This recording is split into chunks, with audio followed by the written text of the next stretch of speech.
Hey YouTube, before I really get into this video, I want to do a correction from the action genre because I put Mass Effect in the action combat genre when in reality it's an arcade action game. And that's because the unlimited resources of that weapon or any weapon in the game. So it's more similar to a game like Metroid Prime, but it has RPG elements. So that's why it doesn't belong there. And the reason why I put it there in the first place because I was going to combine all the action subgenres, but it became too complex. So when I was separating them, I forgot to separate that from the genre. So therefore, it's still an action game, but it's a separate set of action games. So I separated them, and I forgot to separate that. And that's about it for the corrections.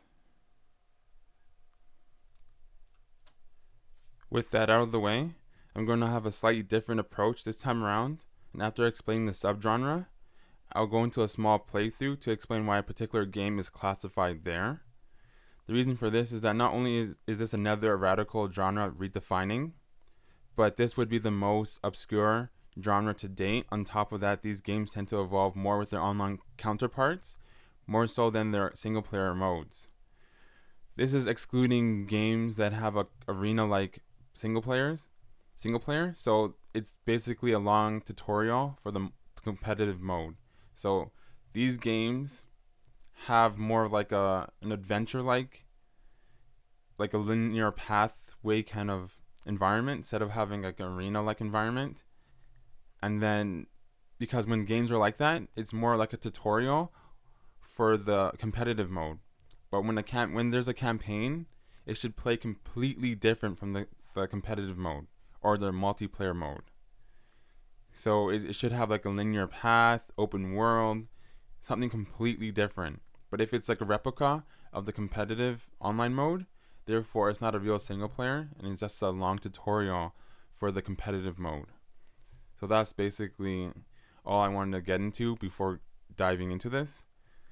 And as usual, I'll explain the top tier, and then underneath those tiers will be something called inheritance or the subgenres, and they will inherit or they will also contain those attributes from the top tier. So the top tier would be strategy, and the subgenres would be adventure, management, and role playing.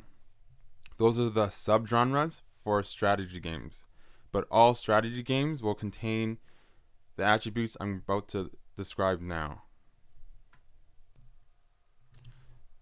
Strategy genre. So the following attributes I'm about to disclose, all strategy games have or contain. So the first attribute is planning. This is about direction, scope, and long-term objective. And a long-term objective is as follows: executing long-term objectives by adding value through mixed activities that is sustainably different from the competitors from high-stake challenges. This just basically means difficult to replicate. Gaining advantages through resources. Game economy. Stakeholders is another attribute. Basically, it just means anyone involved with the plan or anyone who's going to be influenced by the plan or invested in the plan. So I just use stakeholders as a general term. Indirect or declarative control. So this entails primary processes, the core mechanics of the genre. If action-based, must be in the sense of the function itself, then how precise the function was performed by the player. And this is situational only. And this is basically entailing about what you should do instead of how you should do it. So if you're firing a gun, it should be about when you should fire the gun and not how you fire the gun.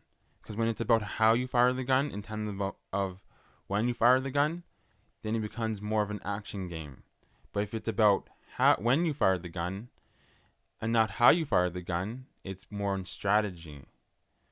And the second point of this is usually focusing on declarative decisions than procedural decisions. This is resembling strategy board games in the context of an action or action. So this is about, there will be some games out there where, let's say you're in the kitchen and there's coffee on the table. So the game will allow you to press a button to sit down, press another button to pick up the coffee, press another button to drink the coffee, and then another button to look at the coffee mug or the cup the coffee is containing.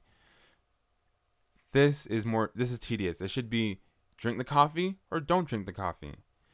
Throw the coffee away, don't throw the coffee away. It shouldn't be about, every process should not be executed by the player. Think of it like Sims. When you're playing Sims, you tell the characters to do something, and then they just do it, and then they sort of do their own thing.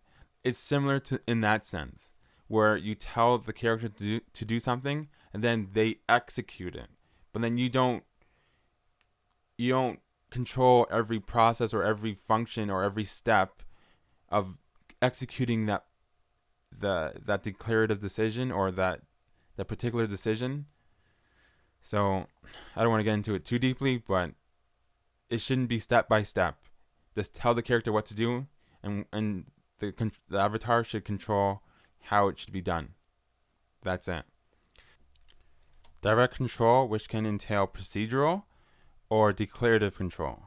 So secondary processes, this can be elements of other genres or subgenres. The end user makes choices usually based on the avatar's personality and/or scope of knowledge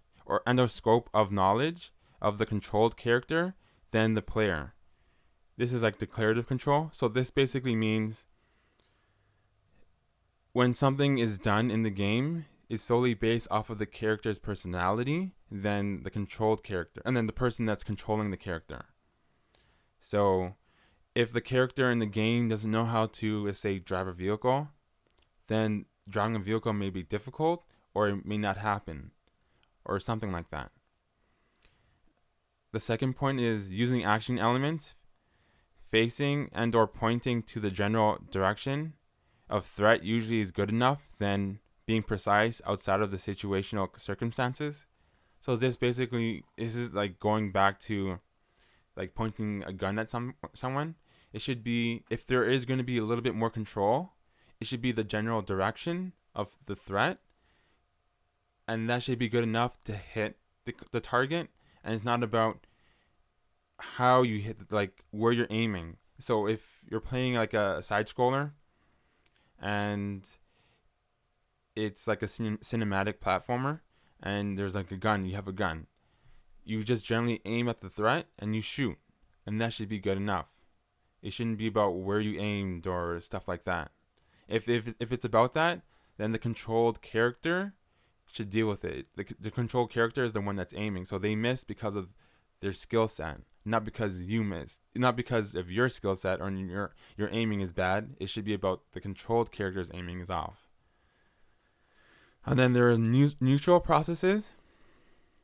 What the avatar can do that is not based off of skill. This is like movement or navigation. And then the last point outside of direct control is challenging environments. So this is just basically means that the environments present problems and you have to overcome them. It's very similar to adventure games in a sense, but the way the environment is, it may not be in your favor, so therefore you have to work with the environment to achieve what you want. What makes this genre distinct from the other genres is that the focus of these games is that the player makes declarative decisions, or which can also be called instruction mechanics, in order to progress in the genre within the environment while solving the puzzles and or problems along the way. The first subgenre is adventure, and the attributes are as follows. The first attribute is complex practical puzzles or problem solving. This controls progression. So the first point underneath this is complexity in game mechanics means that the game relies less on environments and more on actions, making a single mechanic shallow in usage.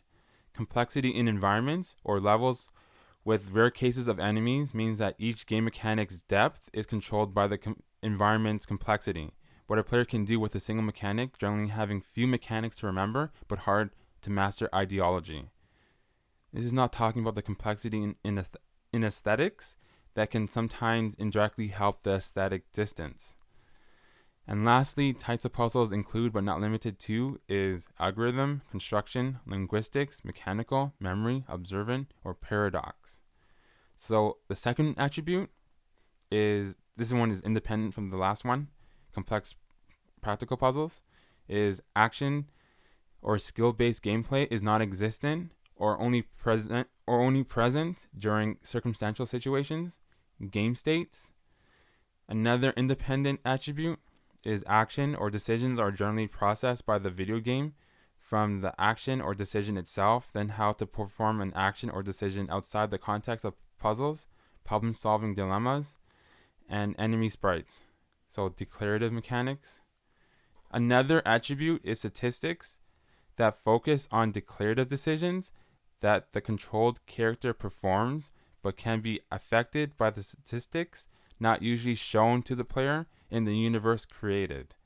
Another independent attribute is taking common processes to make into a game mechanic for various processes, and the reality of the world impacts the level of interaction to a degree. So underneath this would be realities, will be fantasy, nonfiction, science fiction. So we'll take stuff from there. And another point for this will be secondary processes can be skilled based if using game states to initiate the action mechanic, else it will become an action adventure game. Now talking about some of the balancing issues.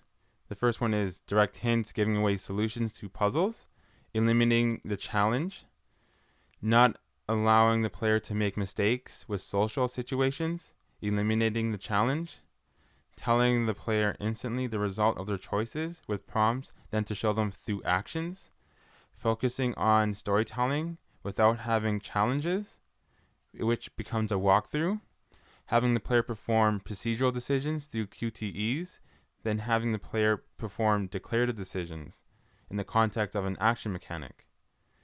Not being consistent with the logics of the gameplay, meaning that introducing something new after establishing a method of solving puzzles. Having the atmosphere lifeless, especially when no death is possible with the controlled character if present, or having no depth in game mechanics. So before I get into the adventure genre, I just want to talk about how I created this genre, or redefined it I should say, and some of the terms associated with adventure games. So adventure games take various processes from different realities to make into a game mechanic. Instead of separating the game by puzzles, which is what the genre mainly consists of, this genre is broken down by narrative designs that indirectly reflect the game mechanics. This is a genre that is paradox to figure out, even if the sub-genres people disagree with. The games are no doubt adventure games.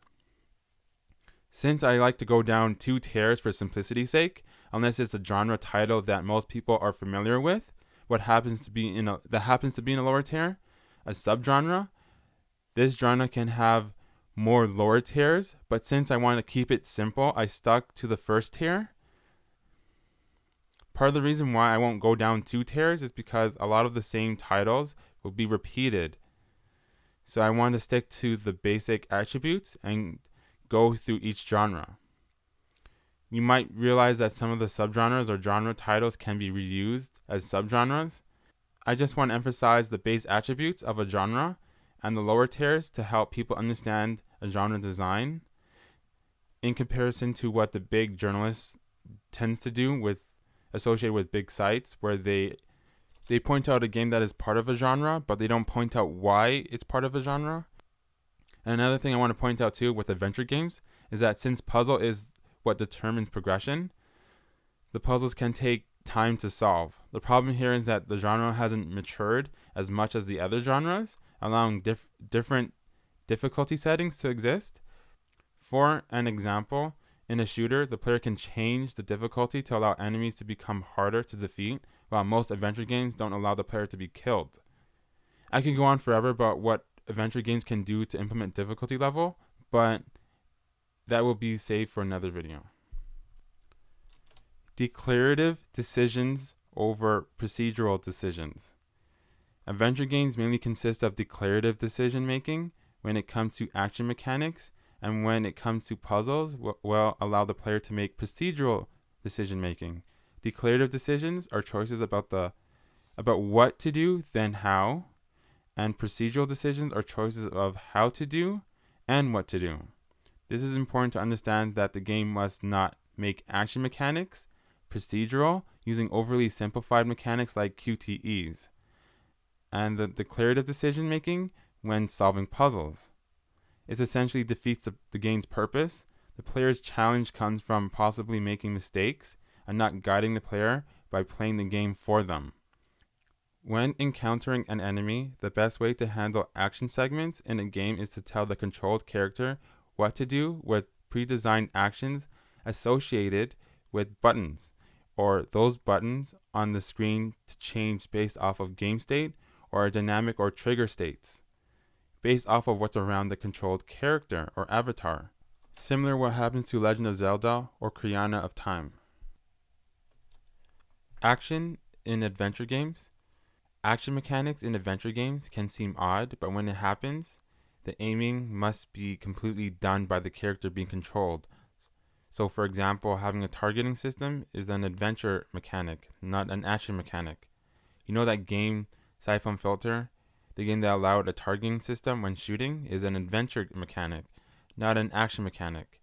This is when role-playing games take from adventure and vice versa, because the controlled character by true adventure mechanics has fixed statistical attribute that is not usually seen by the player but can be in ways visually represented to the player.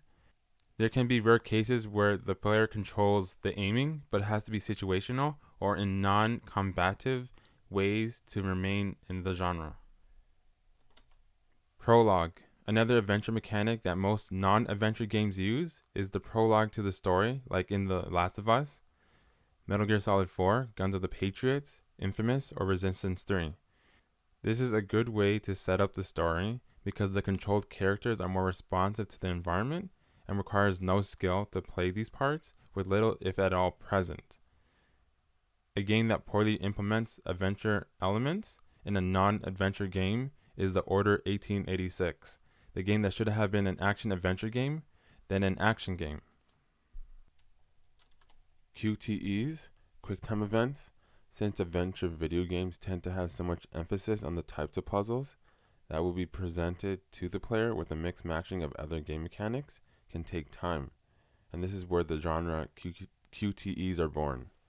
Well, if not born here, it is used in a lot better way when a game from another genre uses them, and why I think God of War IP can use them and get away with it, since it's an arcade action adventure game, while the game The Order 1886 can't, since it's an action combat game where the player performs most skill-based actions.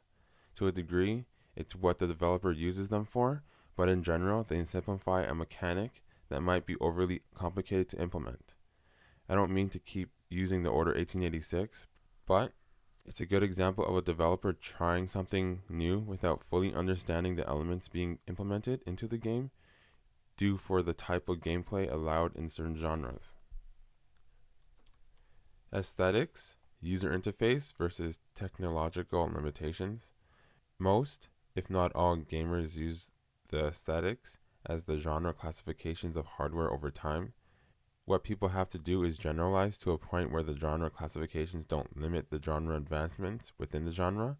When it comes to technological limitations, this is where people will try to classify a adventure game as point and click or graphic adventure, when these are created due to the limitations. It would be like calling Doom 1993 a first-person shooter 2.5, when in reality, it's just a limited 3D shooter due to technology available to the developer and or hardware limitations of the time. Casual games. With these games, they break the logics of the video game genres I have here, and I would classify them in a separate set of genres with different rules. The overall premise of a casual game in any genre is that it has no ending, almost zero if at all challenges, and moves at the player's pace. Think of the casual adventure games using adventure elements without the practical puzzles and sometimes solely based on single elements as gameplay, at times defeating the purpose of the mechanic despite a particular game selling well using it. In general, a casual game takes elements from a genre or subgenre when separated from a whole, eliminating the core aspects or aspect of the genre, creating an illusion of another genre, and to a degree eliminates the typical constraints from that genre. When this is done, it can appeal to hardcore to casual gamers alike and why they can sell like crazy. It's like the difference between TV shows versus YouTube videos. In general, a TV show is more professional and YouTube is more amateur. This is like when hearing the news on a news channel versus hearing the news from your favorite YouTuber. The casual audience is just a bigger market that most people fall into. In a way, casual games can get people into more hardcore games, like how a YouTuber can eventually run their own TV show. The only downfall to my example is that YouTube also caters to professionals and casuals, while casual games do not. Lastly, dynamic story, which is choice, versus dynamic plot, which is result. There will be many games that will create a false sense of choice, which is okay because to a certain extent, video games create a sense of illusion. But ultimately, there will be games that will try to sell the concept of options, choices, and results. If to differentiate the three words, options are a series of decisions to select from that can be explicit or implicit. Choice is what a person decided to do with those options presented, implicit or explicit, and result is the consequences, advantages, or disadvantages of a particular choice. Let's say, for example, you want a romantic character in a video game. Odds are that option was presented only prior to that romance and not anything before then. And the game Mass Effect 3 sold on the concept of manipulating the plot and not the story. If you want to differentiate story and plot, story is what happened and plot is the causality in correlation to what has happened. So basically, the downfall of Mass Effect, it wasn't the ending itself, but how the ending was presented to the player. Because the whole concept of Mass Effect, that your choices from the first game will trickle into the second game, and thus into the third game. So therefore, throughout the game, you made choices. And then at the end, there was three options. So that defeated the purpose of the concept of choice. That eliminated the illusion of choice. So now, no matter what the player did prior to that, it does not matter because now at the end of the game of Mass Effect 3, there is only three choices presented. And with those three choices, that's how the game would have ended. And even though a lot of people complained about the ending itself, I would say the real problem was that they shot themselves in the foot by letting the player realize that their choices had no impact. So therefore, they had three options at the end that defeated the purpose of the options presented throughout the game. Even if it wasn't real, having the ending like that makes it confirmed that it wasn't real. And the last thing I want to talk about too, before I go into the adventure genre, generally when events happen in a story that doesn't create any effect on the character, odds are there is no plot. When a game has too much butterfly effects being presented, odds are there is no story.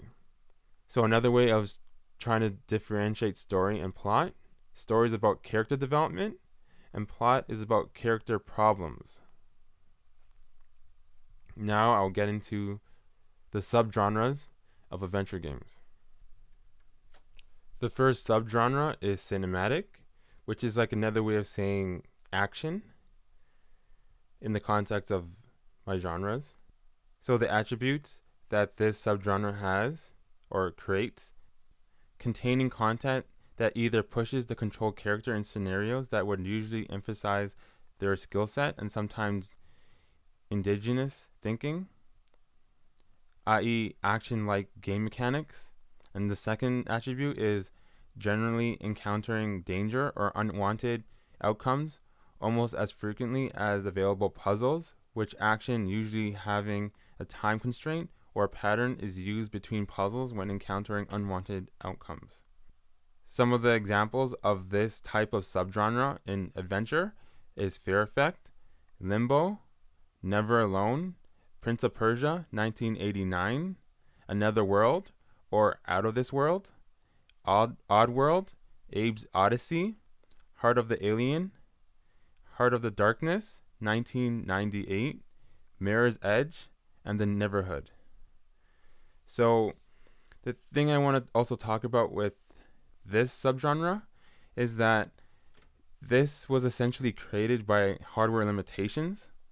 So even though this is the most action-packed subgenre for adventure, and this is most likely the most popular subgenre for adventure, odds are developers are not going to develop much games for this genre or subgenre because, first of all, it was defined by hardware limitations. And because it was defined by hardware limitations, some people will have a stigma that adventure games don't exist anymore. In reality, adventure games exist. It's just that they're not limited by hardware anymore. Now, adventure games can flourish with their game design and use the game mechanic to define the adventure genre instead of using hardware limitations. So you're not going to see point and click here. That's not going to happen. All these games can have real-time events or real-time mechanics. It's just that how those real-time mechanics are implemented. This is the most action that the adventure subgenres will have. Like, for example, Prince of Persia 1989, that's a cinematic platformer. But there is danger in that game, but there's no real, it's not like Call of Duty, for example, or it's not like God of War. It's solely on navigation and precision and timing and patterns. The second subgenre for adventure game is drama, and the attributes for this subgenre is as follows. The controlled character has a major importance on the gameplay, dealing with emotional themes internally and or externally within the universe, i.e. horror, mystery, stealth, romance, etc. And the second attribute is choice has a major importance between puzzles with a tendency to have death or fails almost instantly when avoiding unwanted outcomes. So with these games, the example for these games is Clock Tower 1-3, Resident Evil 1-3, Silent Hill 1-4, Outlast, Hotel Dusk Room 215, Trauma Team, Dino Crisis, Friday Nights at Freddy's, and Zero Escape, Virtue's Last Reward. So with these games, they're more on survival. Think of the action subgenre survival and how stories can be built around that game mechanic or idea and themes that can associate with survival and mystery and discovery and stealth. So these are the types of games that will fall here.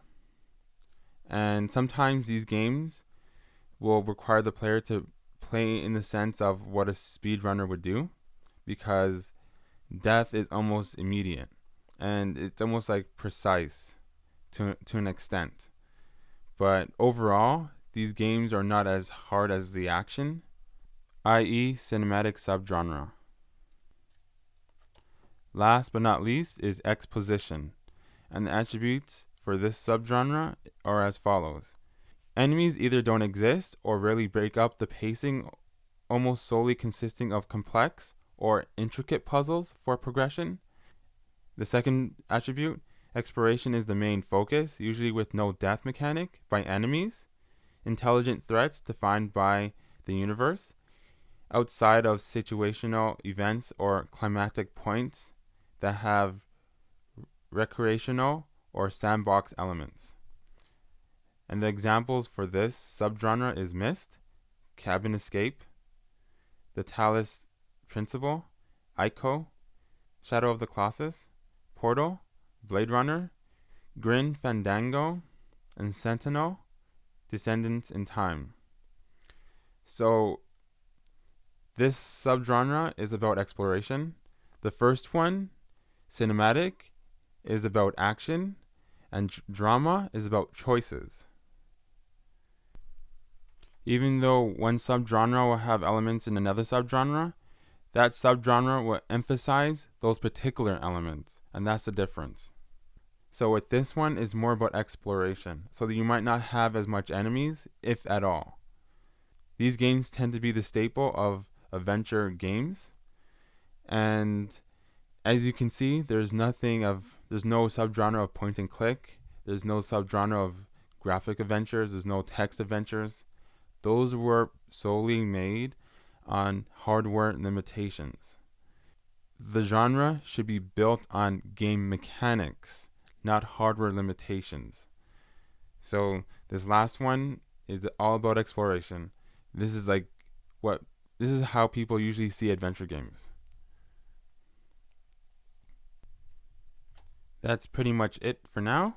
In the next video, I might talk about RPGs or management. Depending on how long those videos are, I might combine the two.